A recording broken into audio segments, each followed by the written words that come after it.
Karena mau lari dari 1.000-2.000 rupiah, kencing di jalanan, kencing di got, dilihat semua orang. Ini bahaya sekali. Ada banyak kasus terjadi itu. Orang kesurupan gara-gara itu. Beliau sallallahu alaihi wasallam lewat di 2 kuburan, 2 penghuni ini sedang disiksa dan mereka disiksa dengan sesuatu yang tidak dianggap besar tapi ketahuilah itu besar. Salah satunya adu domba, yang satu tidak cebok pada saat kencing. Kalau orang berpikir cebok apa sih? Gitu kan. Kalau air kencing sudah selesai. Enggak. Harus. Kalau enggak jadi penyebab siksa kubur. Ancamannya berat. Gitu kan. Jangan anggap remeh ya dengan sebuah kebaikan walaupun itu kecil. Bismillahirrahmanirrahim. Bismillah. Assalamualaikum warahmatullahi wabarakatuh. Alhamdulillah. Wassalatu wassalamu ala rasulillah. Segala puji dan puja kehadirat Allah subhanahu wa ta'ala, juga salawat dan taslim kepada Nabi besar Muhammad sallallahu alaihi wasallam. Saudaraku seiman, kebersihan bagian daripada agama, kerapian, wangi, bersih, rapi, semua itu bagian daripada syariat Allah subhanahu wa ta'ala. Nabi SAW bersabda, Inna allaha jamilun yuhibbul jamal. Allah itu indah, suci, sempurna, bersih. Masuk dalam makna semua jamil atau indah. Dan menyukai semua yang berhubungan dengan masalah itu. Allah subhanahu wa ta'ala membuat kita secara alami suka dengan bau wangi. Warna yang indah, pemandangan yang indah, penataan yang rapi. Allah buat kita suka dengan itu. Karena memang itu fitrah. Allah memang memerintahkan itu. Dan Allah buat mata kita tidak suka dengan yang berantakan. Hidung kita nggak suka dengan bau yang busuk. Suara kita atau telinga kita nggak suka dengan suara yang bising. Semua itu fitrah. Kalau orang kita temukan suka dengan yang kotor-kotor, jorok, baik kata-katanya, baik sikapnya, akhlaknya, juga pakaiannya, penampilannya, ini aneh. Ya, berarti dia bertolak belakang dengan fitrahnya sebenarnya. Ada orang begitu subhanallah, tidak pernah berpikir. Pakaian tidak diganti beberapa hari, tidak berpikir untuk mandi. Bukankah Allah memberikan kita bau mulut supaya kita sikat gigi? Ya, supaya kita merasa nyaman. Nanti kalau kita pun tidak nyaman dengan mulut kita yang seperti itu, juga orang yang berhadapan juga tidak nyaman. Bukankah Allah subhanahu wa ta'ala memberikan kita rasa gerah supaya kita mandi? Dan pada saat kita mandi, kita merasakan segar, nyaman, ya, fresh kembali. Ya. Dan itu semua fitrah. Yang semestinya kita tidak boleh bentrok dengan itu. Disebutkan bahwasanya Nabi SAW adalah orang yang paling indah, bersih, rapi. Bahkan beliau mengatakan, dicintakan untukku dunia kalian karena adanya wanita dan wangi-wangian. Artinya wanita ada istri yang dicintai, ada ibu yang dibakti, ada saudari, ada anak perempuan. Dan juga wangi-wangian. Dan saking cintanya Nabi SAW dengan wangi-wangian sampai beliau seringkali terlihat oleh para sahabat menetes minyak wangi dari rambutnya alaihissalatu wassalam. Jadi seperti orang yang mandi dengan wangi-wangian itu. Dan Nabi SAW kalau bersalaman dengan para sahabat, maka mereka ada yang mengatakan kami menemukan bau wanginya sampai beberapa hari. Dan saking bersihnya Nabi SAW dan wanginya, sampai keringatnya pun wangi. Ya, tentu itu kelebihan yang Allah SWT berikan. Tetapi juga sebagian ulama mengatakan karena Nabi SAW suka sekali dengan kebersihan. Ya mandi, ya wudu, ya bersiwak, ya menaburi wangi-wangian, serbuk wangi dari negeri Syam, dari batang leher beliau sampai ke kaki beliau. Beliau suruh istrinya alaihissalam untuk meletakkan, kecuali kemaluan beliau letakkan sendiri. Dan karena itu tentunya penyebabnya wangi. Ummu Hani radhiyallahu anha, ini salah satu saudaranya Ali bin Abi Thalib. Sepupu Nabi SAW bercerita, pernah Nabi SAW main ke rumahnya, tentu dengan ada suaminya dan segala macam itu kan. Terus Nabi SAW sempat istirahat sejenak di siang hari dan keringatan. Maka dia mengambil tetesan keringat Nabi SAW ditaruh di wadah. Lalu Nabi SAW bangun lalu mengatakan, apa yang kau lakukan hai Ummu Hani? Dia mengatakan, ya Rasulullah, aku menjadikan keringat anda wangi-wangian untukku dan anak-anakku. Kata Nabi SAW, kau telah mendapatkannya. Karena keluar wangi-wangian memang. Itu menandakan keindahan, kebersihan gitu kan. Kita tahu dalam Islam ada istilah najis. Tidak boleh sholat kalau najis. Keluarnya air kencing, tinja, semua najis ya dibolehkan. Harus wudu. batal wudu. Pakainya kalau kena dibersihkan. Kenapa harus semua ini? Apa sebabnya? Karena Allah subhanahu wa ta'ala menyuruh kita untuk terbiasa bersih. Di dunia ini semua begitu. Beda sekali kalau kita lihat ada taman ditata dengan rapi, dengan taman yang berantakan. Mata kita pun suka. Gitu kan? Itu di dunia dan banyak contoh tentunya. Di akhirat juga begitu. Coba cari dalil-dalil tentang surga. Ada enggak di surga ceritakan sesuatu yang buruk? Enggak ada. Keindahan, dipan-dipan yang luas, yang empuk, ya, permadani-permadani, pohon-pohon yang naungannya sangat luas, buah-buahan yang lebat, keindahan semua. Kalau kita bicara istanahnya dari batu dan emas, dari emas dan perak, kemudian airnya, sungainya itu ada dari 4 jenis dalam surah Muhammad dikatakan dari madu yang tersaring, air tawar yang manis, dari susu yang tidak basi dan air tawar dari khamr atau minuman anggur yang tidak memabukkan. Kita bicara bidadari dan bidadaranya. Allah gambarkan semuanya, dua-duanya, pelayan laki-laki dan perempuannya seperti mutiara.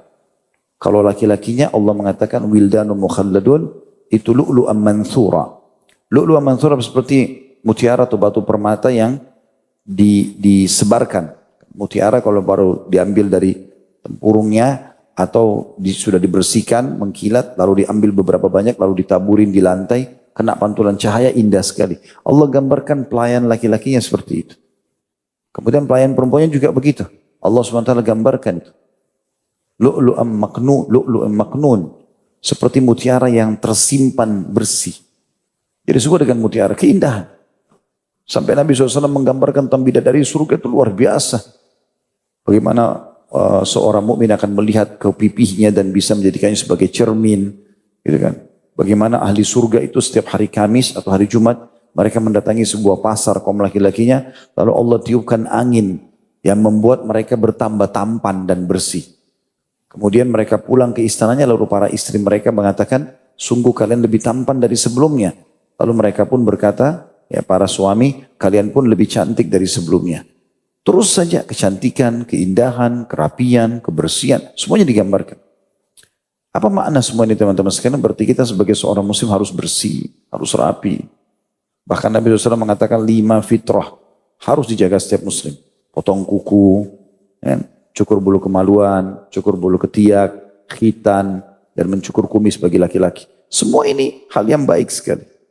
Kuku banyak bakterinya, ya kita kenapa subur, maaf, di bulu ketiak dan bulu kemaluan karena lembab. Maka bisa menyimpan bakteri-bakteri, dibersihkan bulunya nggak ada. Supaya bersih gitu kan. Kumis juga begitu, kita menarik oksigen, mengeluarkan juga hasil pembakaran, maka disuruh cukur, potong. Fitrah, khitan juga begitu untuk kebersihan, sehingga tidak ada kotoran, karena itu akan sering dipakai untuk menuangkan sperma, dan itu juga akan menjadi bibit manusia, dan sekian banyak hal, banyak sekali kalau kita mau bahasin. Dalam Islam ada mandi wajib, mandi Jumat, mandi junub, dengan fadilah-fadilahnya, keutamaan-keutamaan. Nabi contohkan caranya. Mandi Jumat, kalau digabung sama junub, hadisnya mulia. Kata Nabi SAW, siapa yang mandi di hari Jumat seperti mandi junub, ya, maka kemudian dia pakai bajunya yang terbaik, wangi-wanginya yang terbaik, dia sisir rambutnya dengan rapi, lalu dia pergi tidak memisahkan 2 orang. Lalu dia sholat yang diperintahkan, maksudnya tahiyat masjid, lalu dia dengarkan khatib pada saat bicara, lalu dia sholat Jumat, maka diampuni dosanya yang lalu. Dihubungkan antara pengampunan dosa dengan kebersihan dia tadi. Baju yang bagus, wangi-wangian, sisir rambut yang rapi, ini luar biasa. Ada pernah sahabat masuk masjid, rambutnya berantakan. Nabi SAW lihat, Nabi bilang, sampaikan orang itu. Suruh sisir rambutnya dulu dengan rapi, baru kemudian dia masuk ke masjid. Suruh rapikan, suruh bersihkan, gitu kan. Seperti itulah, dan sekian banyak dalil berhubungan dengan masalah itu. Berarti teman-teman, golongan yang kedua yang kita bahas ini, selain yang pertama orang tobat adalah orang yang suka dengan bersih dan rapi. Itu bagian daripada syariat. Kata beliau di sini penulis, golongan kedua orang-orang yang mensucikan diri, Allah Subhanahu wa taala berfirman dalam surah Al-Baqarah ayat 222. Tentu ini bicara tentang masalah haid ya. Di akhir ayatnya, A'udzubillahi minasyaitonirrajim, innallaha yuhibbut tawwabin wa yuhibbul mutatahhirin. Sesungguhnya Allah menyukai orang-orang yang suka bertaubat dan juga mencintai orang-orang yang suka mensucikan diri. Makna mensucikan diri adalah bersih. mandi, wudu, cebok, segala macam ini masuk dalamnya. Menggunakan siwak, semua itu. Ya. Pokoknya menghindarkan bau-bau yang tidak sedap. Seperti itu. Dan itu memang harus jadi simbol seorang muslim. Yang kita sayangkan sekarang ini banyak umat Islam jauh dari ini. Saya pernah buat tablik akbar di Sulawesi Selatan waktu itu, judulnya Aku mencintai kebersihan dan kerapian. Nah, memang itu bagian daripada agama kita. Jadi diri kita, pakaian kita, lingkungan kita, kendaraan, motor sama mobil, simbol seseorang bersih gak? Lihat. Itu juga dengan rumahnya. Ya. Kita masuk rumahnya, ada rumah kita masuk, nyamannya luar biasa. Wangi, lantainya bersih, sofanya bagus, bersih. Itu boleh dalam Islam. Bahkan dianjurkan. Ada orang subhanallah, enggak, berantakan semuanya. Ya, kita sulit untuk menilai dari sisi mana mau dilihat rapinya. Yang ini berantakan, yang itu berantakan, yang ini kotor. Ya dia hanya kotor, pasti dia wariskan ke anak-anaknya juga semua yang kotor. Dan kalau Allah mencintai kebersihan, Rasulullah SAW suka dengan kebersihan, para malaikat juga suka dengan apa yang kita sukai manusia, fitrah. Kata Nabi SAW, malaikat menyukai apa yang disukai oleh manusia dan juga membenci apa yang dibenci. Maksudnya apa yang dibenci itu seperti bau busuk segala macam. Malaikat tidak suka itu. Saya pernah baca tulisan di Masjid Nabawi tentang larangan merokok. Dia mengatakan, ingatlah wahai saudaraku, sesungguhnya malaikat yang mendampingimu tidak menyukai apa yang tidak disukai juga olehmu. Maksudnya bau rokok itu. Kalau dikasih gambar rokok, tanda silang itu nggak boleh. Itu contoh-contoh saja. Semua itu Allah subhanahu wa ta'ala buat fitrah. Nah, kalau Allah, Rasulnya, para malaikat suka dengan kebersihan, berarti musuh Allah, syaitan suka dengan apa? Kotor. Itulah dia suka. Yang kotor, yang bau, rumah yang rubuh, yang semua itu tempat kumuh-kumuh. Memang. Rumah-rumah yang lama tidak dihuni oleh manusia, penuh dengan lawak-lawak kotor. Ada syaitannya? Ada syaitan. Memang. Maka menempati tempat-tempat seperti ini. Itu kan? Makanya harus kita hindarkan semua itu. Salah satu hal yang membantu bukan menjadi inti ya, rumah yang orang sedang kena sihir, supaya bisa lekas sembuh selain ruqyah, membersihkan rumahnya. Subhanallah, ini teman-teman ruqyah juga banyak tahu masalah itu. Saya pernah berbagi masalah itu. Jadi harusnya termasuk dipandu. Ini loh yang numpuk-numpuk di gudang, yang barang-barang kotor, semua keluarkan. Karena memang tidak bisa. Itu berhubungan sama syaitan semua. Harus kita hindarkan. Tidak diperlukan sedekahkan ke orang. Jangan tumpuk-tumpukin barang. Apalagi barang-barang bekas, barang kotor, mendatangkan serangga, kotor, jorok, tikus banyak sana sini. Ini semua penyebabnya adalah karena kita sendiri nggak menjaga kebersihan itu. Ya. Kemudian dikatakan juga di dalam, jadi ini Allah mencintai ya. Allah suka dengan orang yang suka bertaubat. Dia buat salah lalu dia segera kembali kepada Allah. Sudah kita bahas bab taubat yang lalu. Dan mencintai orang yang suka bersuci atau membersihkan diri. Dan firman Allah SWT juga turun kepada penduduk Kuba. Kuba di sekitar Madinah. Surah At-Taubah ayat 108. Allah memuji laki-laki atau penduduk yang ada di sekitarnya. Allah mengatakan potongan ayatnya, A'udzubillahi minasyaitonirrajim, fihi rijalun yuhibbuna ayyatatahharu wallahu yuhibbul muttahhirin. Di dalamnya di sekitar Masjid Kuba ada orang-orang yang ingin atau suka sekali mensucikan diri dan Allah menyukai orang-orang yang suci. Ada sebuah hadis menjelaskan kenapa Allah SWT turunkan firman-Nya ini, karena penduduk Kuba menggabungkan antara dua jenis pensucian. Istinja dan istijmar. Istinja berarti bersih dengan air, cebok dengan air. Kalau tidak ada air kita pakai apa? Istijmar, batu. Ya, batu yang bersih. Tapi nggak boleh kotoran yang kering ya, kotoran yang tapi batu. Maka penduduk Kuba karena sukanya dengan bersih, mereka selain cuci dengan air juga mereka membersihkan, melengkapkan dengan batu setelah itu. Ini Allah SWT puji mereka karena itu. Juga dari Anas bin Malik radhiyallahu anhu dalil yang lain bahwasanya ketika ayat ini diturunkan Rasulullah SAW bersabda, ya ma'syaral ansar, inna Allah qad athna alaikum fit tuhuri, fama tuhurukum? Qalu natawadda lis-salah wa nagtasilu minal janabah wa nastanji bil ma'. Qala fa huwa dzaka fa alaikumuhu. Wahai kaum Ansar, sesungguhnya Allah telah memuji kalian dalam hal kebersihan kalian. Penduduk Madinah dipuji, tadi terutama yang sekitar Kuba. Apakah sebenarnya kebersihan kalian? Apa yang kalian lakukan sampai turun ayat memuji kalian nih? Kata Nabi SAW. Mereka berkata, Kami berwudu untuk menegakkan sholat. Selalu kalau wudu batal, wudu lagi. Terus begitu dalam keadaan wudu. Dan kami mandi kalau kami junub. Dan membersihkan kotoran dengan air. Rasulullah SAW bersabda, ya memang itulah. Maka kalian perihalalah ia. Maksudnya selalu jaga itu. Hadis ini diriwayatkan oleh Ibnu Majah di jilid 1 halaman 127 dengan nomor 355 dan disahihkan oleh Syekh Albani. Maknanya adalah bahwa orang-orang yang mensucikan diri itu senantiasa membersihkan hadas kecil dan hadas besar dengan menggunakan air. Hadas itu sesuatu yang kotor maksudnya. Kalau hadas kecil seperti kencing, buang air besar, keluar angin, ya itu kita membersihkan diri. Kayak kita cebok, kalau keluar angin tentu berarti batal wudu lagi ya. Cebok tadi misalnya buang air besar, buang air kecil. Kalau hadas besar berarti mandi junub. Hadas besar, junub. Ya. Dikatakan di sini maknanya adalah bahwa orang-orang yang mensucikan diri itu senantiasa membersihkan hadas kecil dan hadas besar dengan menggunakan air. Demikian pula dalam membersihkan najis dengan air. Jadi kalau ada tertumpah di lantai segala macam dibersihkan, disucikan dengan air. Sehingga sampai hilang bekasnya, hilang baunya.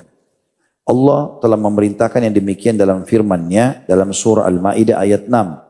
A'udzu billahi minasyaitonir rajim. Ya ayyuhalladzina amanu idza qumtum ila sholati faghsilu wujuhakum wa aydiyakum ilal marafiqi wamsahu bi ru'usikum wa arjulakum ilal ka'bain wa in kuntum junuban fatahharu wa in kuntum marda aw ala safarin aw jaa ahadun minkum minal ghaid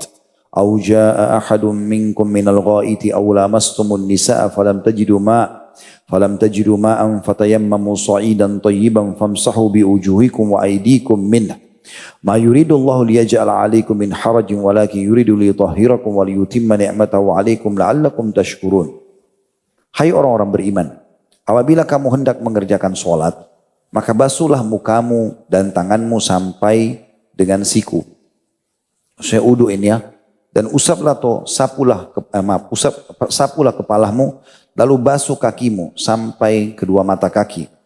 Dan jika kamu junub, maka mandilah. Dan jika kamu sakit atau dalam perjalanan atau kembali dari tempat buang air, maksudnya WC atau menyentuh wanita atau perempuan, itu bisa bermakna biologis, lalu kamu tidak memperoleh air, maka bertayamumlah dengan tanah yang baik atau bersih. Sapulah mukamu dan tanganmu dengan tanah itu. Allah tidak hendak atau tidak ingin menyulitkanmu. Tapi dia besar kata ganti Allah, hendak membersihkanmu dan menyempurnakan nikmatnya bagimu supaya kamu bersyukur.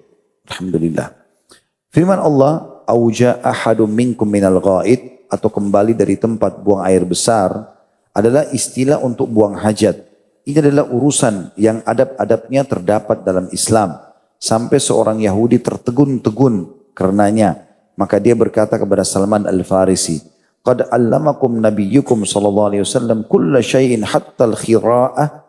Faqala ajal, laqad nahana an nastaqbil al-qiblata li gha'itin aw baul aw an nastanji'a bil yamin aw an nastanji'a bi aqalla min thalathati ahjar aw an nastanji'a bi raji'in aw bi 'azmin. Dikatakan artinya sungguhkah Nabimu telah mengajarkan segala sesuatu kepadamu sampai masalah buang hajat? Maka Salman radhiyallahu anhu berkata, ya tentu. Sungguh beliau telah melarang kami menghadap kiblat jika buang air kecil, jika buang air besar, atau kencing, atau bercebok dengan tangan kanan, atau bercebok kurang dari 3 batu. Kalau nggak ada air, kita pakai batu kan, 3 batu. Atau bercebok dengan kotoran hewan atau dengan tulang. Hadis ini riwayat Muslim, di jilid 1 halaman 223 dengan tepatnya nomornya 262, Tirmidzi jilid 1 halaman 13 nomor 16, Abu Daud jilid 1 halaman 24 nomor 7, An-Nasai jilid 1 halaman 38 dan Ibnu Majah jilid 1 halaman 115 nomor hadisnya 316. Dari sini teman-teman kita ambil hal yang luar biasa. Kalau ayat tadi Al-Maidah ayat 6 mengajarkan kita wudu. Bagaimana kita wudu? Yang sudah kita tahu semua caranya. Tentu saya telapak tangan, kumur-kumur, hidung, ya. Bahkan kita dianjurkan untuk kumur-kumur maksimal, namanya madmadah. Dan ulama fikih menjelaskan madmadah itu adalah memasukkan air maksimal dalam mulut dan menggoyang-goyangkannya ke seluruh rongga mulut. Di kanan, di kiri, di bawah, di atas. baru membuangnya. Kemudian ada istinsyak. Istinsyak itu menghirup air. Bukan cuma sekedar taruh di ujungnya, menghirup. Kemudian istinthar, membuang dengan kuat dengan tangan kiri. Supaya upil-upil ini sudah enggak ada. Ya, dibuang semuanya. Kemudian begitu juga dengan wajah, kepala, dan kaki. Dan Allah mengatakan, kalaupun kalian tidak dapat air, maka tetap bersuci. Pakai debu atau tanah yang bersih. Dan Allah mengatakan, semua itu karena Allah ingin tidak menyulitkan kalian. Tapi Allah ingin mensucikan kalian. Supaya kalian bersih. Allah suka dengan yang bersih-bersih. Gitu kan. Seperti itulah. Juga di sini bagaimana Salman Al-Farisi ini memang pernah, radhiyallahu anhu, kita pernah bedah di serial sahabat ya. Beliau pernah menjadi budak ya, di seorang Yahudi. Yang akhirnya ditebus tentunya ya. Dengan kalau tidak salah 1000 pohon kurma. Jelas beliau tebus dan Nabi SAW membantunya untuk itu dan para sahabat. Intinya teman-teman sekalian, Salman waktu itu ditanya oleh majikannya itu. Sambil mengatakan, apakah memang Nabi kalian mengajarkan semua termasuk buang hajat? Kata dia, iya, semuanya diajarkan. Sampai tidak boleh cebok dengan tangan kanan. Kan kita dilarang ceboknya dengan tangan kiri. Gitu kan. Bagaimana kita membersihkannya. Dan segala macam. Dan kalau kita lebih dalam masuk ke dalam bab fikih ini. Sampai ulama membahas tentang hati-hatinya seorang muslim dari tidak cebok yang penyebab siksa kubur itu. Itu karena tidak cebok. Beliau sallallahu alaihi wasallam lewat di 2 kuburan, 2 penghuni ini sedang disiksa dan mereka disiksa dengan sesuatu yang tidak dianggap besar tapi ketahuilah itu besar. Salah satunya adu domba yang satu tidak cebok pada saat kencing. Kalau orang berpikir cebok apa sih? Gitu kan. Kalau air kencing sudah selesai, enggak.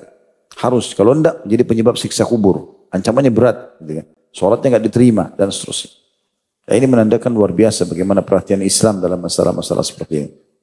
Baik, kita masuk lebih dalam teman-teman sekalian, diangkat oleh penulis tentang, karena kita sudah tahu pentingnya kebersihan dan kerapian, maka ada adab-adab bersuci.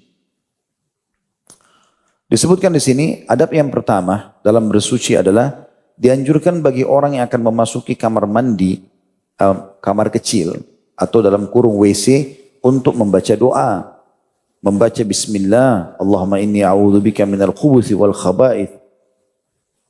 Dengan menyebut nama Allah, ya Allah sungguhnya aku berlindung kepada engkau dari syaitan laki-laki dan syaitan perempuan. Dari Ali radhiyallahu anhu, dia berkata bahwa Rasulullah SAW juga bersabda, Sitru ma bainal jinni wa awrati bani Adam idza dakhala al-khala ay yaqula bismillah. Penutup yang membuat jin tidak bisa melihat aurat-aurat Bani Adam, anak Adam kayak kita manusia, jika dia masuk atau akan masuk WC, hendaklah dia mengucapkan Bismillah.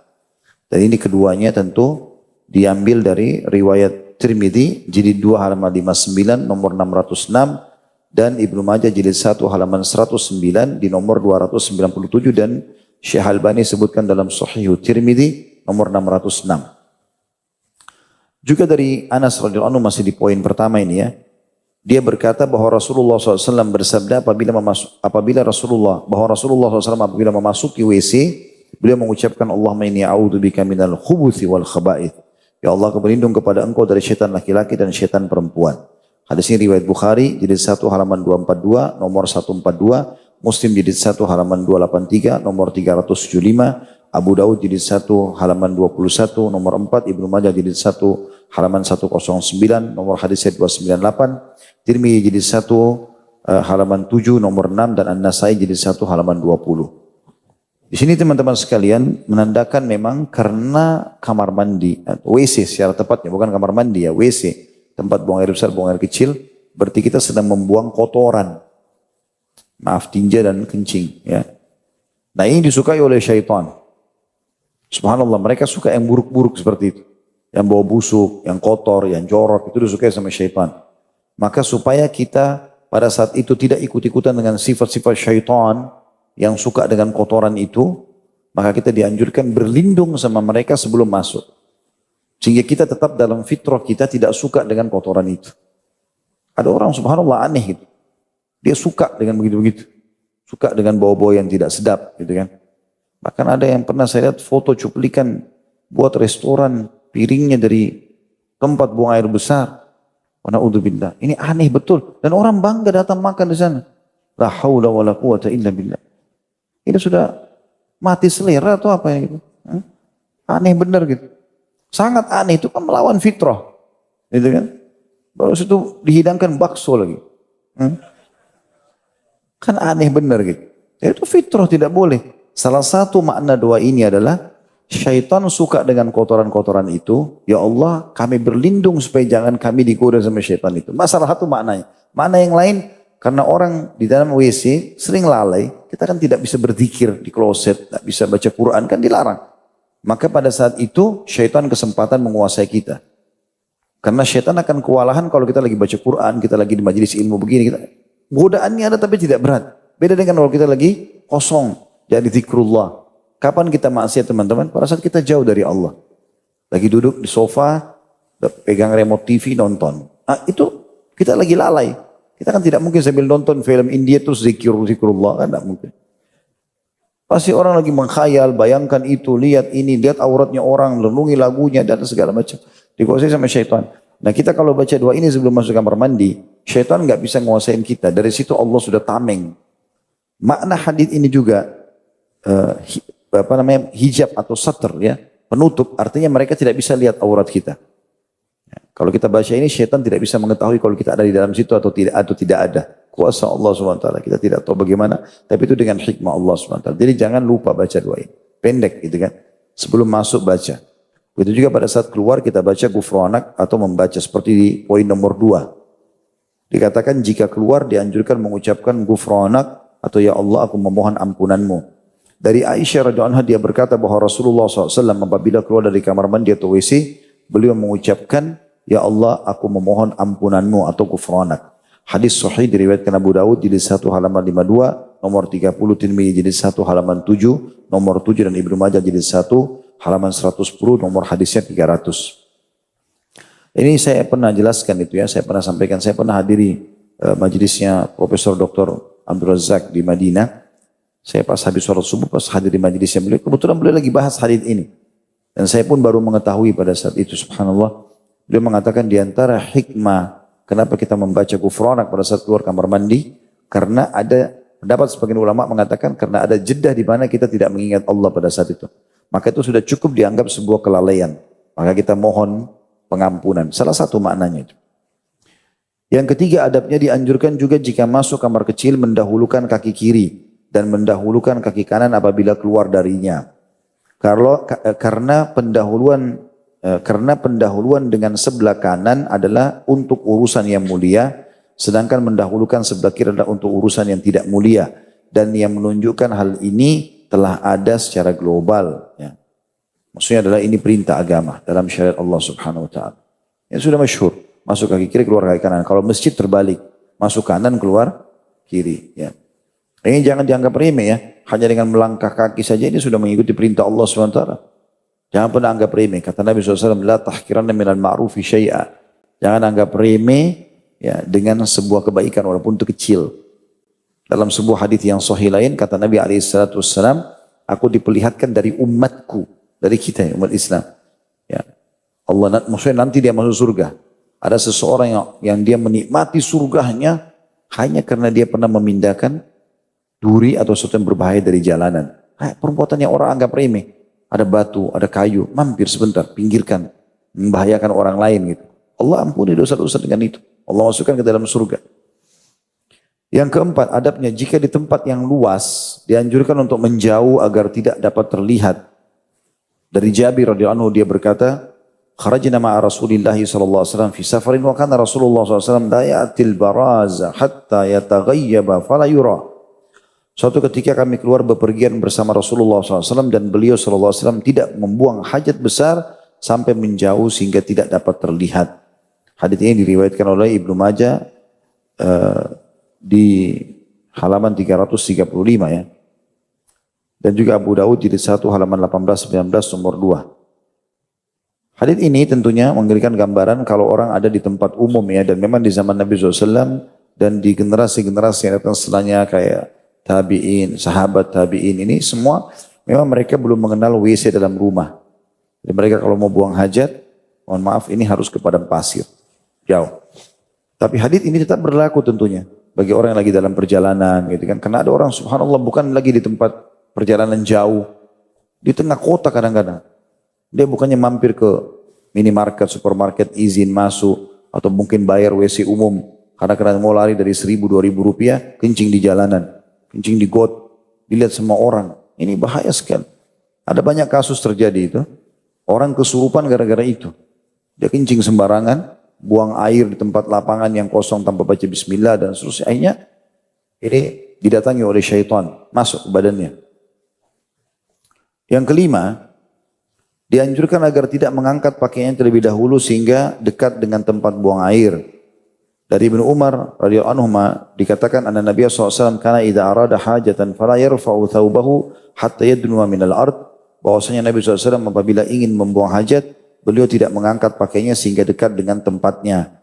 Hadis ini diriwayatkan Abu Daud jilid 1 halaman 31 nomor 14, Tirmidzi jilid 1 halaman 11 dan 12 nomor 14. Jadi karena zaman dulu umumnya orang di padang pasir, tidak ada wadah yang menutupi, nggak ada kayak kita sekarang kamar mandi punya pintu, punya tembok, maka supaya tidak terlihat auratnya, maka kalau mau turun buang hajat, buang air kecil atau buang air besar, sudah mau jongkok, maka barulah baju itu diangkat, sehingga tidak terlihat dari jauh, seperti itu yang dimaksudkan. Tapi tentu sebagian ulama menjelaskan, kalau kayak di zaman kita sekarang, kita masuk kamar mandi, kita boleh saja membuka pakaian digantung, karena kamar mandi cuma kita sendiri. Dan tertutup karena intinya ini adalah tidak terlihat oleh orang lain. Yang keenam, tidak diperbolehkan menghadap kiblat atau membelakanginya, baik di padang pasir maupun di dalam bangunan. Jadi kalau ini kiblat belakang kita sekarang, tidak boleh orang di WC kayak saya atau seperti teman-teman. Saya belakangi sekarang, antum menghadapnya. Harus WC-nya seperti ini. Jadi tidak menghadap dan tidak membelakangi. Jadi yang punya kloset di kamar mandi di rumah, perhatikan baik-baik. Kalau masih menghadap atau membelakangi kiblat, bongkar, pindahin, panggil tukang. Ini larangan dalam syariat, tidak boleh. Ini tidak menghormati kiblat. Bahkan saya temukan ada sebagian orang-orang kita di Indonesia itu sangat menghormati kiblat. Ini sangat bagus ya. Saya ingat waktu saya masih kecil, saya tidak tahu apakah itu tradisi keluarga kami saja atau memang umumnya orang di Sulawesi Selatan, Bugis, Makassar ya.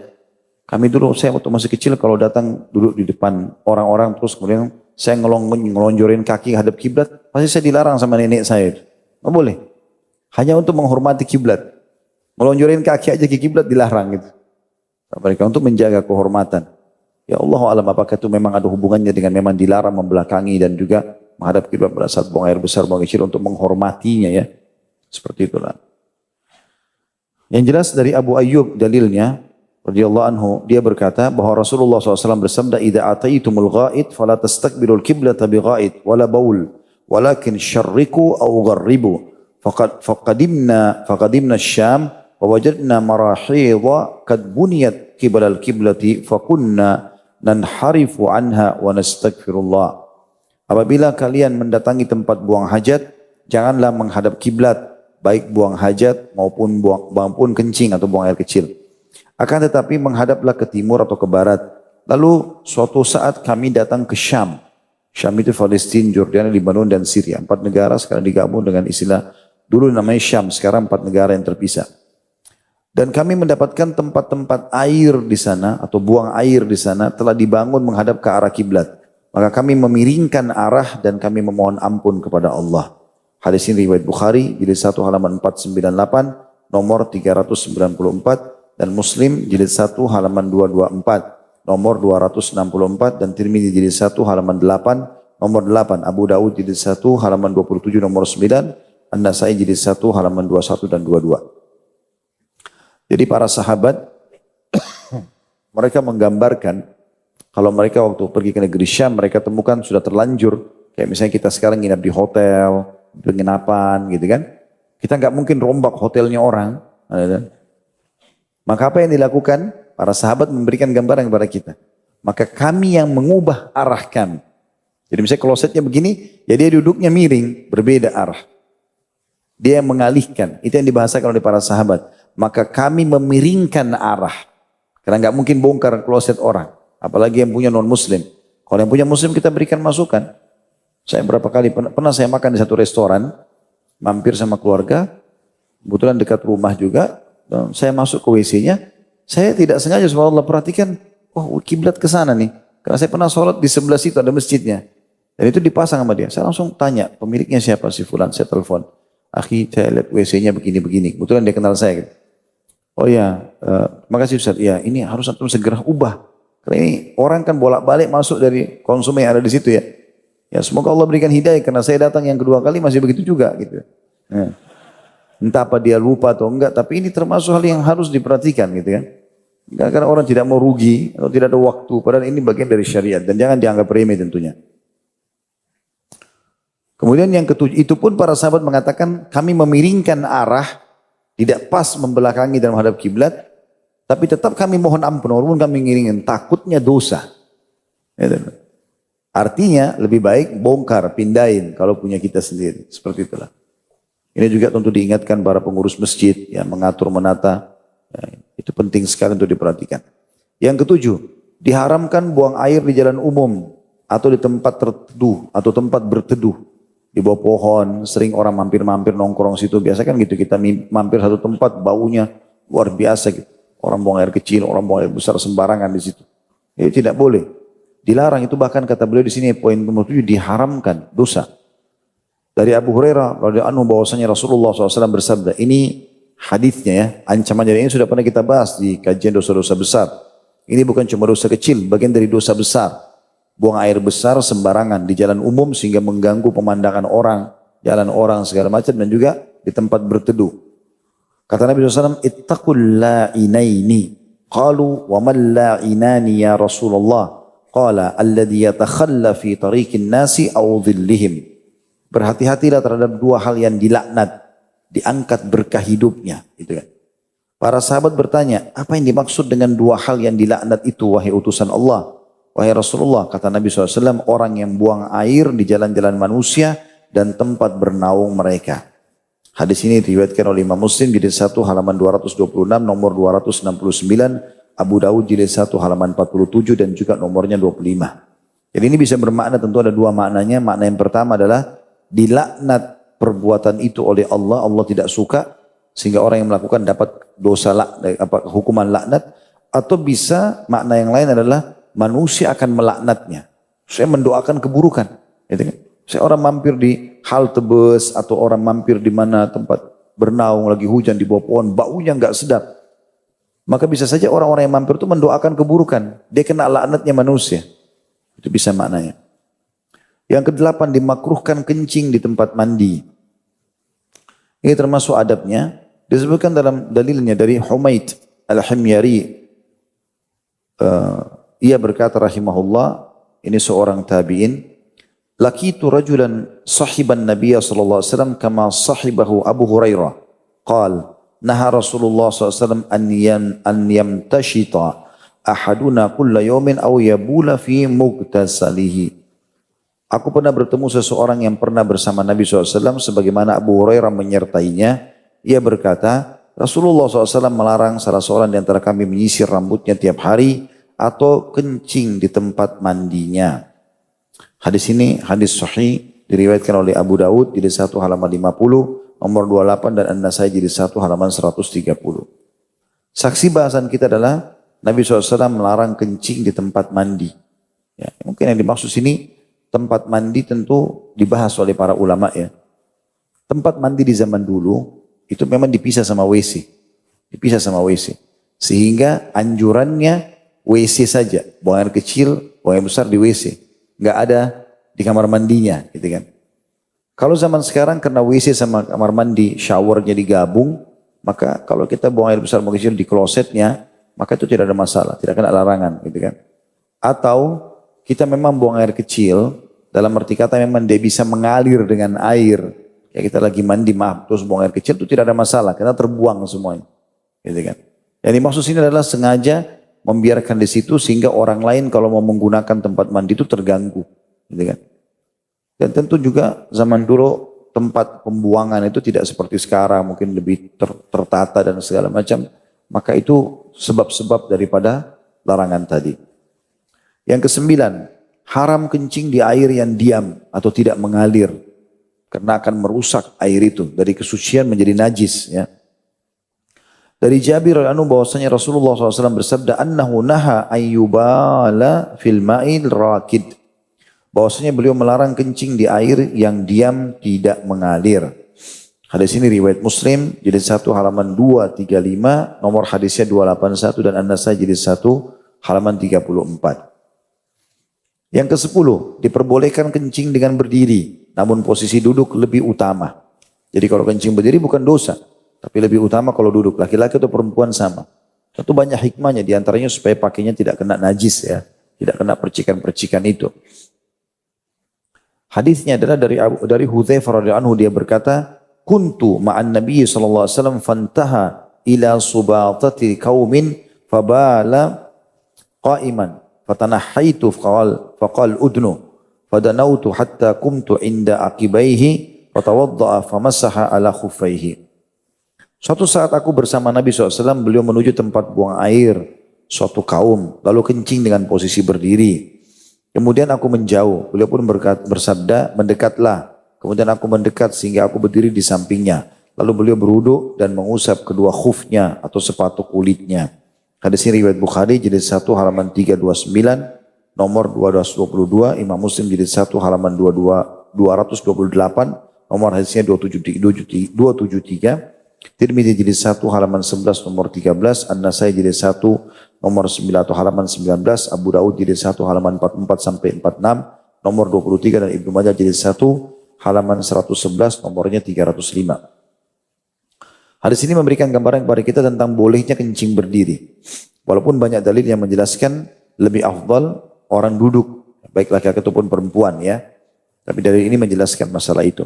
Dan yang dimaksud dengan Nabi SAW menyuruh mendekat, sahabat yang mulia ini Hudzaifah radhiyallahu anhu, pada saat Nabi SAW sudah selesai kencing, untuk membantu beliau menuangkan air wuduknya. Karena tradisi Nabi SAW itu, kalau beliau mau wuduk seringkali dibantu oleh sahabat yang memegang wadahnya untuk dituangkan. Dan ini juga disebutkan dalam beberapa riwayat yang lain, seperti diriwayatkan oleh Al-Mughirah Ibn Syu'bah radhiyallahu anhu, beliau pernah berkata Nabi SAW berwuduk dan aku tuangkan airnya sampai tiba pada saat beliau mencuci kakinya, maka aku merunduk untuk membuka khufnya, kaos kaki atau sepatu kulitnya, karena di musim dingin biasa dipakai itu. Ya. Maka Nabi SAW mengatakan, da'huma fa inni adkhaltuhuma tahiratan. Biarkan aja dua kaos kakiku ini atau sepatu kulitku ini karena aku memasukkannya dalam keadaan suci. Ya, jadi kalau orang pakai kaos kaki, laki-laki sama perempuan, ikhwah-ikhwat sekalian, kita boleh kalau sebelum keluar rumah kita wudhu lalu pakai kaos kaki. Nah, kalau kita pakai kaos kaki, kapan kita batal wudhu di jalanan, kita cukup nanti mengusap bagian atas kaos kaki. Khusus kakinya, tangan semua tetap berjalan, kumur-kumur, hidung, wajah, kepala, ya. Pas kaki tinggal diusap bagian atasnya. Dan ini sesuai dengan statement Ali radhiyallahu anhu, kalau agama ini bisa dinilai dengan akal, maksudnya akal jadi tolok ukurnya, maka tentu mengusap khuf, kaos kaki itu, ya, itu lebih pantas bagian bawah daripada bagian atasnya. Karena yang kotor kan bagian bawah. Tapi agama memang mengikuti wahyu, maka bagian atasnya yang diusap. Bagi mukim boleh sehari semalam, dan bagi musafir 3 hari 3 malam. Kecuali kalau dia junub, dia wajib mandi, di sini dia harus buka khufnya. Yang ke-11, diwajibkan untuk membersihkan diri dari kencing. Dari Ibnu Abbas radhiyallahu anhu dia berkata, marra Rasulullah SAW ala qabraini faqal ama innahuma la yu'adzabani wa ma yu'adzabani fi kabir. Amma ahaduhuma fakana yamshi bin namimah wa ammal akharu fakana la yastatiru min bauli. Rasulullah SAW melewati 2 kuburan lalu bersabda, ketahuilah bahwasanya keduanya sungguh sedang disiksa dan keduanya disiksa bukan karena masalah dosa besar. Adapun salah seorangnya dulu selalu mengadu domba, sedangkan yang lain dahulu tidak membersihkan diri dari kencing. Hadis ini riwayat Bukhari jilid 1 halaman 317, nomor hadisnya 216, Imam Muslim jilid 1 halaman 240, nomor hadisnya 292, Tirmidzi jilid 1 halaman 47, nomor hadisnya 70, Abu Daud jilid 1 halaman 40 sampai 42, nomor hadisnya 20 dan An-Nasai jilid 1 halaman 28. Di sini kita sudah tahu tentu teman-teman sekalian bahwasanya hukum cebok wajib, bahkan masuk mungkin dalam kategori dosa besar kalau tidak dilakukan. Dan itu harus bersih ceboknya. Ya. Khilaf antara ulama tentang masalah berapa kali dia cebok intinya atau berapa kali dia membersihkan intinya dia memastikan tidak lagi tetesan kencing, kemudian dia baru membersihkan kemaluannya. Yang ke-12, tidak memegang kemaluan dengan tangan kanan secara khusus ya. Baik cebok ataupun ada sesuatu dia menggunakan salep atau apa kecuali tangan kirinya lagi ada masalah, sakit atau yang seterusnya. Jadi tidak boleh menyentuh apapun alasannya kemaluan dengan tangan kanan. Ketika kencing, ya, tidak memegang kemaluan dengan tangan kanannya ketika kencing. Juga tidak cebok dengan tangan kanannya. Diambil daripada riwayat Abu Qatadah radhiyallahu anhu, dia berkata, aku pernah mendengar Rasulullah sallallahu alaihi wasallam bersabda, "Idza bala ahadukum fala yamassa dzakarahu bi yamini wa la yastanji bi yamini." Jika salah seorang di antara kalian atau di antara kamu kencing, janganlah memegang kemaluannya dengan tangan kanannya dan jangan membersihkan kotoran dengan tangan kanannya juga. Hadis ini sahih riwayat Ibnu Majah jadi 1 halaman 113 nomor hadisnya 310. Ini banyak sekali saya sering lihat terutama di bandara ya. Mudah-mudahan saja mereka bukan muslimin. Tapi banyak antara muslimin kencing berdiri kelihatan sekali mereka cebok dengan tangan kanan. Yang tidak cebok dengan tangan kanan banyak sekali. Mereka habis kencing tutup celananya pergi, gitu kan. Kemudian juga begitu pada saat cebok, jalankan air tangan kanannya yang pegang membersihkan kemaluan. Ini semua larangan dalam syariat. Jadi tidak dibolehkan. Yang ke-13, adabnya diperbolehkan untuk membersihkan najis dengan air, batu atau yang semakna dengannya. Namun dengan air lebih utama. Dari Anas radhiyallahu anhu, Anas bin Malik dia berkata, karena Rasulullah SAW yadkhulul khala'a fa'ahmilu ana wa gulamun nahwi idawatan min ma'in wa anazatan fayastanji bil ma'. Rasulullah SAW memasuki kamar kecil atau WC, maka saya bersama seorang anak kecil sepertiku membawa tempat kecil berisikan air dan tongkat, lalu beliau membersihkan diri dengan air tersebut. Hadis ini diriwayatkan oleh Bukhari jadi 1 halaman 252, nomor hadisnya 152, Muslim jadi 1 halaman 227 nomor 271, An-Nasai jadi 1 nomor halaman 42, dan dalam redaksinya tidak ada lafaz an-anaza atau tombak. Juga dari Aisyah radhiyallahu anha beliau berkata bahwasanya Rasulullah SAW bersabda, "Idza dhahaba ahadukum ila al-ghaiti falyadhhab ma'ahu bi 3 ahjarin yastatibu bihinna fa innaha tujzi anhu." Apabila salah seorang di antara kamu pergi ke kakus atau ke WC, maka pergilah dengan membawa 3 batu untuk membersihkan diri dengannya. Karena batu-batu itu cukup baginya. Jadi yang paling afdal dengan air. Jadi kan? Kalau enggak ada dengan batu. Dan saya sudah bilang tadi boleh menggabungkan keduanya sebagaimana sikap penduduk wilayah Kuba. Itu ada 15 poin ya adabnya. Yang ke-14 tidak diperbolehkan kurang dari 3 batu kalau kita bersuci dengan batunya. Dari Salman radhiyallahu anhu dia berkata, dikatakan kepadanya qad allamakum kana allamakum nabiyyukum sallallahu alaihi wasallam kull syai'in hatta al-qira'ah.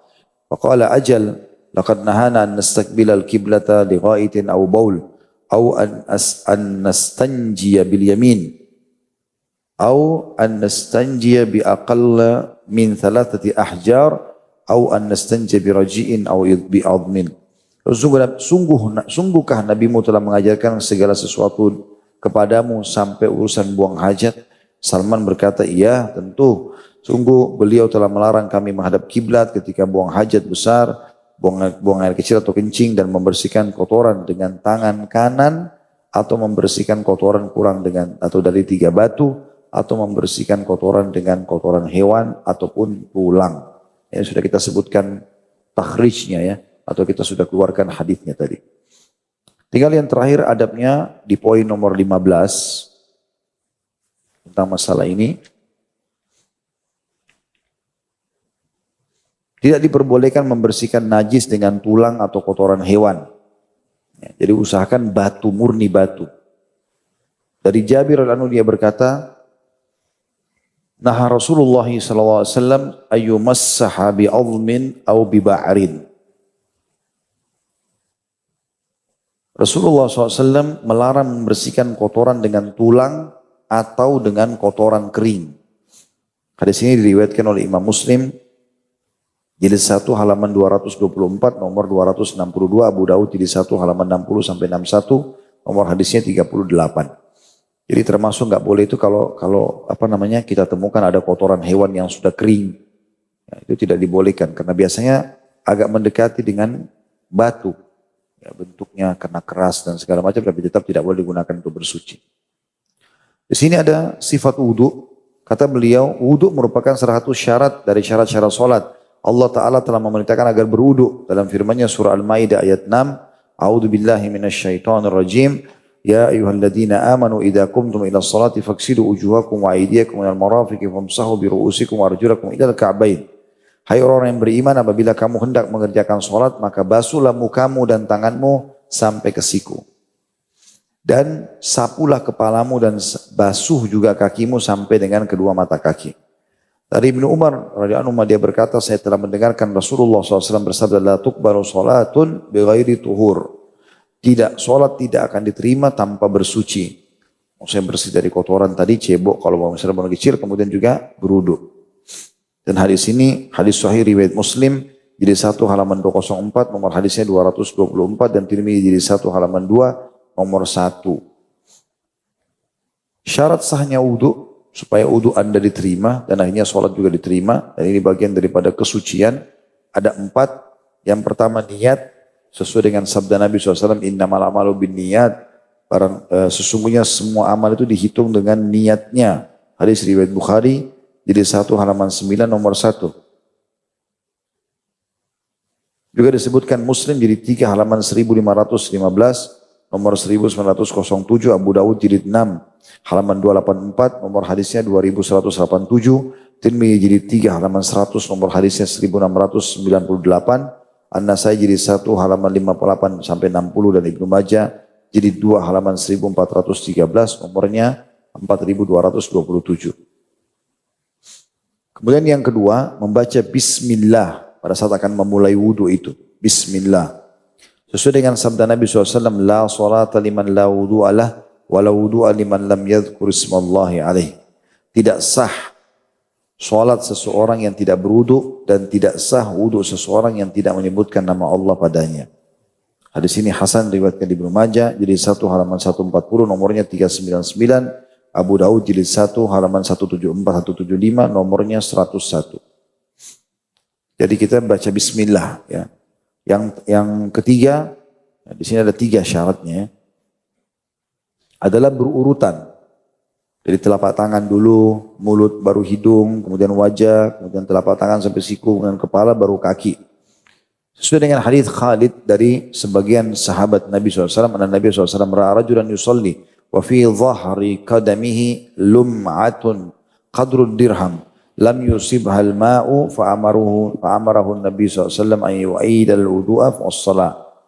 Bahwasanya Nabi SAW melihat seorang laki-laki yang sedang sholat, sedangkan di punggung kakinya ada celah seukuran dirham yang belum terkena air wudu.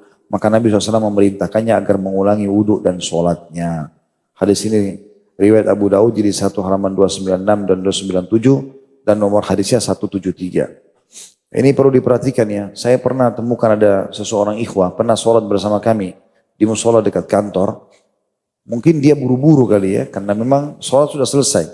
Kami sudah selesai sholat, dia baru datang gitu. Ada jemaah kedua. Mungkin dia buru-buru, dia wudhu. Jadi bajunya ini, kemeja ini nggak dilipat sampai di bawah siku, sehingga ini tidak kena semua. Jadi dia cuma sekedar basah-basahin saja. Ya. Kemudian juga celananya nggak digulung, sehingga dia cuma membasahi, kalau ini kaki, ini cuma punggung atasnya. Jadi bagian mata kaki nggak kena. Padahal ada batas minimal mata kaki kan gitu. Karena Nabi SAW mengatakan kecelakaan dan api neraka bagi orang yang ya tidak terkena wudu mata kakinya gitu kan. Jadi tidak boleh itu batas minimal. Dia lakukan itu. Kemudian habis dia baru mau masuk, saya ingatkan, mas itu wudunya belum sempurna. Harusnya kena ini kena itu. Dia cuma senyum namun dia masuk sholat. Tetap dia sholat. Kayak ini subhanallah sayang sekali. Karena buru-buru mau kena kejar jemaah, bersolat berjamaah, tapi akhirnya batal. Wudunya salah, itunya juga salah. Sholatnya pun tidak diterima tentunya. Ya, ini sayang ya. Makanya harus diperhatikan teman-teman sekalian. Tentu di sini beliau sebutkan tentang tata cara wudu ya, sebagai salah satu sarana untuk bersuci. Ya, karena wudu ini banyak, bukan cuma untuk sholat ya. Kalau mau sholat, kalau mau tidur malam hari, kalau mau mengulangi biologis suami istri, ya, semua ini masuk dalam kategori wudu, dianjurkan. Orang mau baca Al-Quran, dianjurkan untuk berwudu. Ini semua ada perintah-perintahnya. Maka perlu ada penjelasan secara global tentang cara wudu menurut penulis di sini. Adapun sifat berwudu secara global adalah orang yang akan berwudu mengucapkan bismillah dulu, kemudian memasukkan kedua tangannya sebanyak 3 kali dan memasukkan air ke celah-celah jari tangannya dan berusaha membersihkan yang ada di bawah kuku-kukunya, lalu berkumur-kumur dan memasukkan air, kemudian mengeluarkannya 3 kali, dan lebih utama menggabungkan antara berkumur-kumur dengan istinsyak atau menghirup air di hidung. Dari 1 kali mengambil air, jadi misalnya 1 cakupan begini, setengahnya masuk ke mulut sambil kumur-kumur, sisanya dihirup dengan hidung. Karena Rasulullah SAW sangat menganjurkan untuk menggunakannya berdasarkan sabda beliau, laula an asyukka ala ummati la amartum bisiwaki ma'al wudu. Kalau seandainya aku tidak membebani umatku, sungguh aku akan perintahkan mereka agar bersiwak setiap kali berwudu. Ini hadis diriwayatkan oleh Ahmad jadi 1 halaman 294, nomor hadisnya 171 dari hadis Abu Hurairah, dari hadis Abu Hurairah radhiyallahu anhu. Ibnu Hibban menyebutkan di halaman atau jilid 65 halaman 142. Jadi hadis ini menjelaskan tentang masalah pentingnya wudu setiap saat, selalu wudu. Karena Nabi SAW menghubungkan, kalau saya tidak beratkan umatku, saya suruh mereka bersiwak di setiap kali wudu. Jadi usahakan wudunya itu terus saja ada, kecuali kita dalam kondisi tidak batal. Jadi tidak usah diperbaharui kecuali dalam keadaan darurat kayak ngantuk sekali, atau memang kita merasa butuh, lagi panas, gerah, kita harus bersegar-segar dengan air misalnya. Atau justru terbalik, sangat dingin, sehingga akhirnya menggunakan air panas, gitu kan. Maka itu semua tidak ada masalah. Tapi kalau dalam kondisi wudu, dianjurkan untuk tetap saja dalam wudu itu. Dan kita harus terbentuk pribadi kita dengan keyakinan. Yakin. Ya, kalau kita ragu tadi, udah wudu belum ya? Kembali kepada hukum asal. Tadi kalau kita sudah yakin kita selalu wudu setiap hari kalau keluar, maka kita anggap kita sedang wudu. Kecuali Allah ingatkan tentunya. Kemudian mencuci wajahnya 3 kali yang panjangnya dimulai dari tempat tumbuhnya rambut sampai di bawah dagu. Jadi bagian atas sampai ke dagu. Dan lebarnya antara kedua telinga. Dekat lubangnya ini sampai ke dekat lubangnya yang ini. Kemudian mengambil seciduk air dengan tangan untuk menyela-nyela janggutnya. Masukkan air di antaranya. Kemudian mencuci tangannya yang kanan dimulai dari ujung jari-jari atas sampai ke atas siku-siku. Demikian juga halnya dengan tangan kirinya. Jadi dia tarik air sampai ke ujung siku baru diputar ke atas. Ini 1, dan 2, kemudian juga 3. Atau kita keran sekarang kita jalankan, kita pastikan tarik dari atas siku ke bawah. Dan dipastikan semua sisinya kena. Karena sedikit nggak kena berarti tidak sah.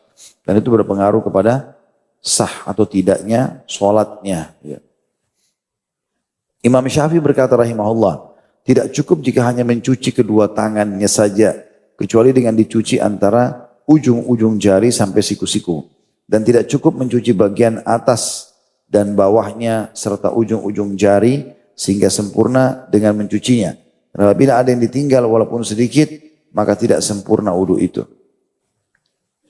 Kemudian mengusap kepalanya dan wajib meratakannya.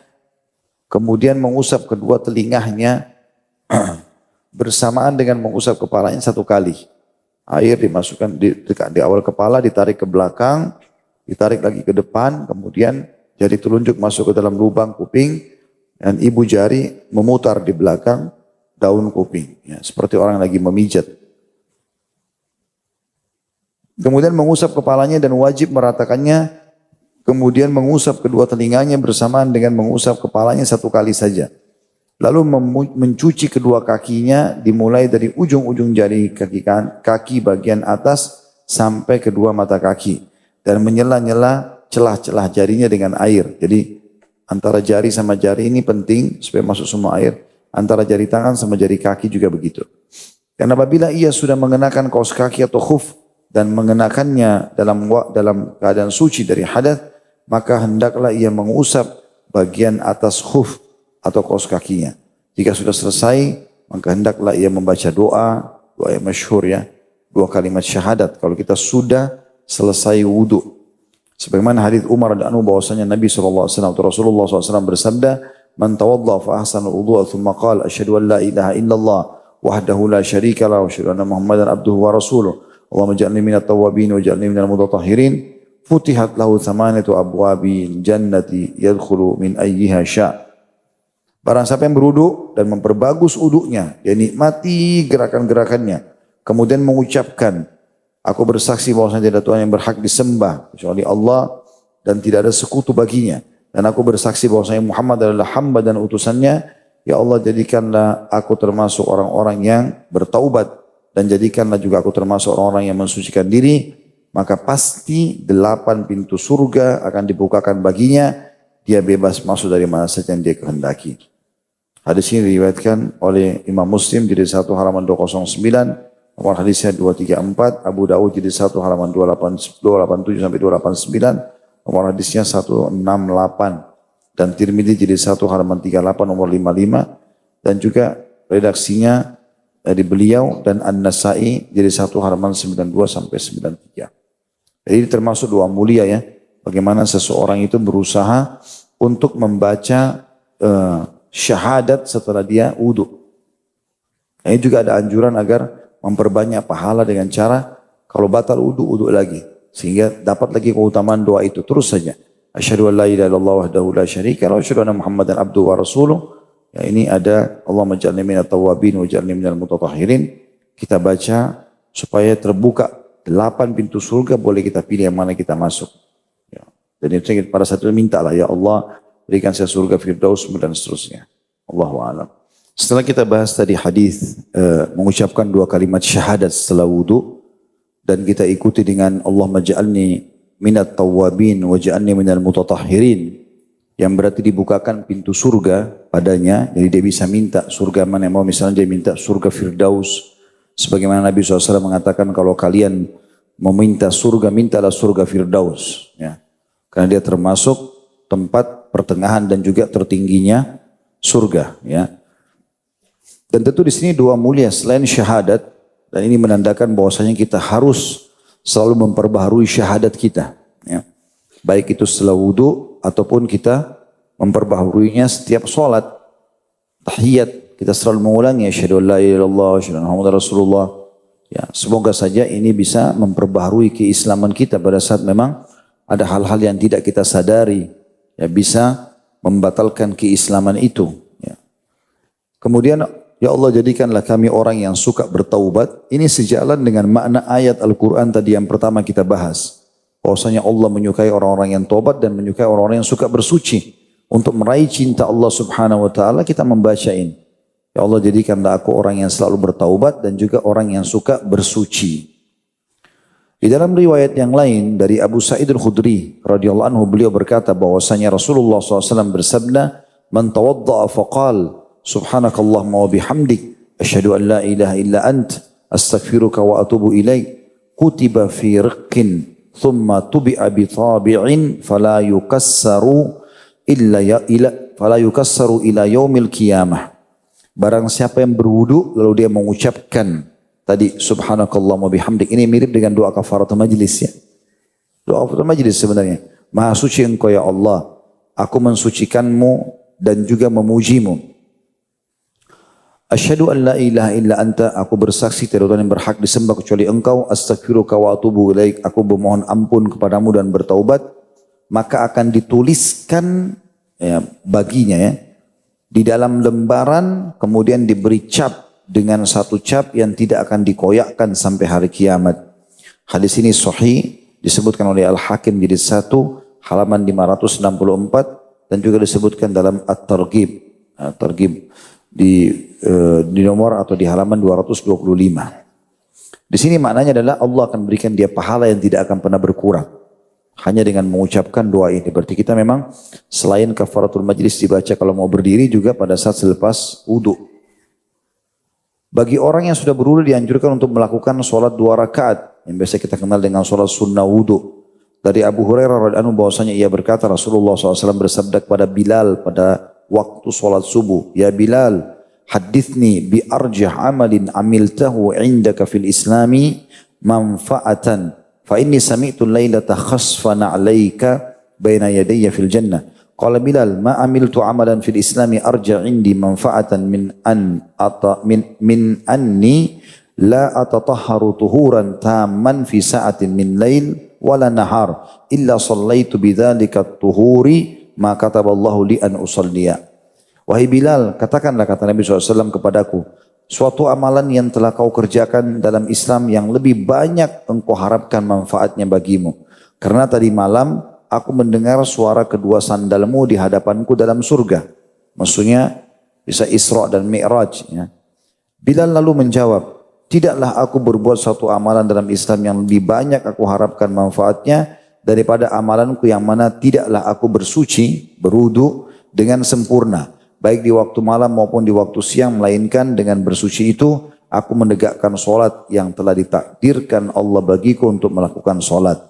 Hadis ini riwayat Bukhari jilid 3 halaman 34, nomor hadisnya 1149 dan Muslim jilid 4 halaman 1910 dan nomor hadisnya 2458. Artinya dianjurkan orang kalau bisa setiap habis wudu solat sunnah 2 rakaat. Tentu kalau berpapasan waktu sholat wajib masuk maka sudah gugur sholat sunnah itu. Sebagaimana tahiyat masjid sama ya. Kalau kita tidak kerjakan sholat yang lain maka kita tahiyat masjid. Tapi begitu masuk kita sudah sholat wajib atau kita sholat qabliyah maka sudah tertutupi sholat tahiyat masjid itu sendiri. Adapun mandi janabah, kalau tadi itu wudu, maka syarat sahnya adalah niat. Tadi kan syarat sahnya wudu sudah kita sebutkan 3. Sekarang syarat sahnya kalau mandi junub. Kalau wudu kan hadas kecil, kalau mandi junub berarti hadas besar. Maka yang pertama niat dan diwajibkan meratakan air pada seluruh anggota badan dalam melaksanakannya. Sifat yang dianjurkan adalah disebutkan dalam sebuah riwayat Aisyah radhiyallahu anha, ia berkata, karena Rasulullah SAW idza iktasala minal janabati yabda'u fayaghsilu yadayhi ثم يفرغ بيمينه على شماله فيغسل فرجه ثم يتوضأ وضوءه للصلاة ثم يأخذ الماء فيدخل أصابعه في أصول الشعر حتى إذا رأى أن قد استبرأ حفن على رأسه 3 حفنات ثم أفاض على سائر جسده ثم غسل رجليه. Rasulullah SAW apabila mandi karena junub, beliau memulai dengan membasuh kedua tangannya dulu, ya. Kemudian menuangkan air dengan tangan kanannya ke tangan kiri, kemudian membasuhkannya ke kemaluan. Maksudnya cebok lah ya. Mungkin kalau kita pegang shower, ya, terus poit air ke kemaluan, tangan kiri yang membersihkannya. Lalu membasuhkannya pada kemaluannya. Kemudian berwudu sebagaimana wudu untuk sholat.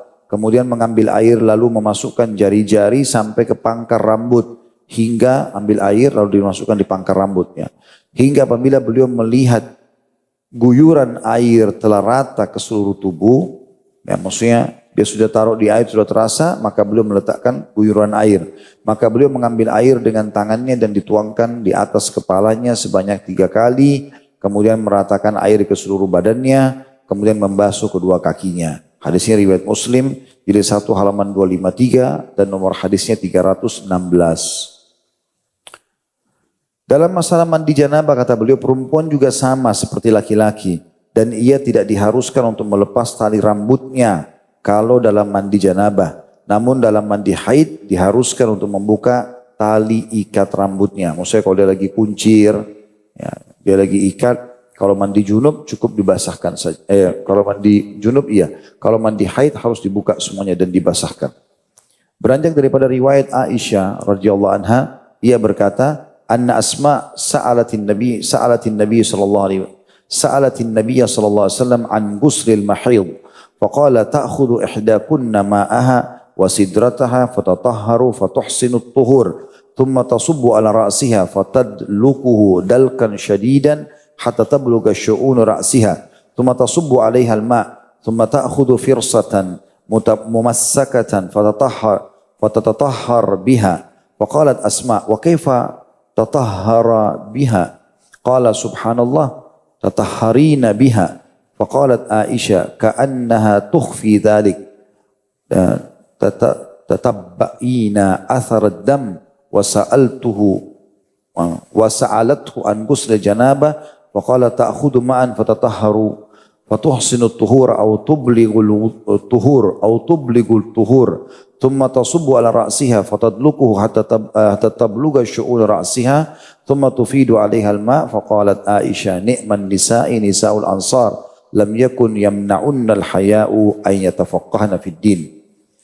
Cukup panjang hadisnya, terjemahannya adalah bahwasanya Asma radhiyallahu anha suatu ketika bertanya kepada Nabi sallallahu alaihi wasallam, kata Aisyah radhiyallahu anha, mengenai mandi orang yang selesai haid. Maka Nabi SAW bersabda, salah seorang di antara kamu wahai para wanita mengambil air dan bunga sidir atau daun ataupun bunganya sidir. Ya, jadi ini termasuk yang dianjurkan. Jadi daun sidir atau daun bidara sama bunganya itu dianjurkan untuk dipakai cebok dan juga mandi bagi wanita pada saat haid, ya, atau bersih dari haid. Begitu juga pada saat jenazah mau dimandikan. Ini sunnahnya. Lalu membersihkan dirinya dan berusaha dengan baik dalam membersihkannya. Kemudian menuangkan air ke atas kepalanya. Maksudnya semaksimal mungkin. Menggunakan air cebok tersebut pasti sudah bersih, nggak ada bau. Sudah tidak melengket lagi darah itu, sudah bersih semuanya. Ya, kemudian badannya juga begitu, lalu menuangkan air di kepalanya. Lalu memijitnya dengan keras. Sehingga airnya sampai ke dasar kepala, ya, di bagian dalam. Kemudian menuangkan air ke seluruh badannya. Lalu mengambil semacam sikat yang dilumuri minyak kasturi dan membersihkan badan dengannya. Ya, kalau kita sabun, sampo sekarang, ya, badannya dibersihkan benar-benar dengan semua wangi-wangian tersebut. Kemudian Asma bertanya, bagaimana cara membersihkan dengannya ya Rasulullah? Rasulullah SAW bersabda, Maha Suci Allah, kamu membersihkan badan dengan menggunakannya. Maksudnya tadi, ya, wadah yang ada minyak kasturinya itu. Maka Nabi SAW mengatakan, subhanallah, kau bersihkan badanmu. Jadi semua badanmu pakai wangi-wangian itu. Kemudian Aisyah berkata, seakan-akan dia menyembunyikan hal itu karena rasa malunya. Maksudnya Asma radhiyallahu anha. Kau bersihkan bekas darahnya, kata Nabi SAW. Kemudian ia bertanya tentang mandi junub. Maka Rasulullah SAW bersabda, seseorang di antara kamu mengambil air lalu bersuci dan berusaha baik dalam bersuci atau sempurna dalam bersucinya. Kemudian menuangkan air ke atas kepalanya lalu memijitnya sampai masuk ke dasar rambut kepalanya. Kemudian meratakan air ke seluruh badannya. Aisyah berkata, sebaik-baik wanita adalah wanita Ansar, rasa malu tidak menghalangi mereka untuk memahami agama mereka. Ya, maksudnya di sini adalah Asma radhiyallahu anha adalah salah satu wanita Ansar, ya. Yang lebih dekat dengan makna hadis ini adalah Asma dari Ansar. Karena Aisyah memuji mereka sambil mengatakan sebaik-baik wanita-wanita Ansar karena mereka, ya, rasa malu tidak menghalangi mereka untuk belajar agama. Tentu rasa malu baik. Tetapi kalau dalam hal tidak memahami agama atau dalam memahami agama dia malu bertanya, ini tidak benar. Ya, ini tidak benar. Dan dari hadis ini kita ambil banyak sekali pelajaran bagaimana Nabi SAW membedakan antara mandi junub sama mandi haid. Jadi mandi haid itu lebih tanda kutip ya lebih ramai, ya, caranya dibandingkan dengan mandi junub itu sendiri. Karena di sini kalau mandi junub Nabi SAW tidak perintahkan menggunakan bunga ataupun daun bidara. Juga tidak ada penyebutan tentang masalah sikat, ya, yang menggunakan atau dilumuri dengan minyak wangi kasturi. Tapi kalau haid diperintahkan itu nifas masuk dalamnya, ya. Tapi junub tidak seperti itu, junub lebih umum. Intinya menggunakan air untuk bersuci. Diperbolehkan bagi suami istri untuk mandi bersama dalam satu tempat. Yang mana salah satu atau satu tempat dari keduanya melihat kepada yang lainnya. Ya, bujang nasib. Nah. Saya tidak bisa dengar ini, tapi apa boleh buat. Ya. Aisyah berkata, ia berkata, kuntu agtasilu ana wa Rasulullah SAW min ina'in wahid wa nahnu junuban. Saya mandi bersama Rasulullah SAW dari satu bejana, sedangkan kami berdua dalam keadaan junub. Hadis ini riwayat Bukhari jilid 1 halaman 374, nomornya 263, Muslim jilid 1 halaman 256, nomor hadisnya 321 dan An-Nasai jilid 1 halaman 129. Dan ini disayangkan banyak sekali suami istri tinggalkan sunnah Nabi ini. Mereka mandi masing-masing. Suaminya mandi, istrinya seperti orang antri di luar. Nah, atau istrinya mandi, suaminya seperti orang antri di luar. Mandi bersama halal. Gitu kan? Itu yang dimaksudkan dalam riwayat ini. Jadi sunnah Nabi SAW itu diamalkan walaupun sekali seumur hidup. Ya, walaupun sekali seumur hidup. Kalau bisa seorang muslim tidak meninggalkannya, ya walaupun sekali seumur hidup. Kata beliau, ya Allah jadikanlah aku termasuk orang-orang yang bertobat dan jadikanlah aku termasuk orang yang mensucikan diri. Baik, menunggu beberapa menit insyaAllah azan. Mudah-mudahan bermanfaat apa yang kita bahas hari ini. Subhanakallahumma bihamdika asyhadu an la ilaha illa anta astaghfiruka wa atubu ilaik. Wassalamualaikum warahmatullahi wabarakatuh.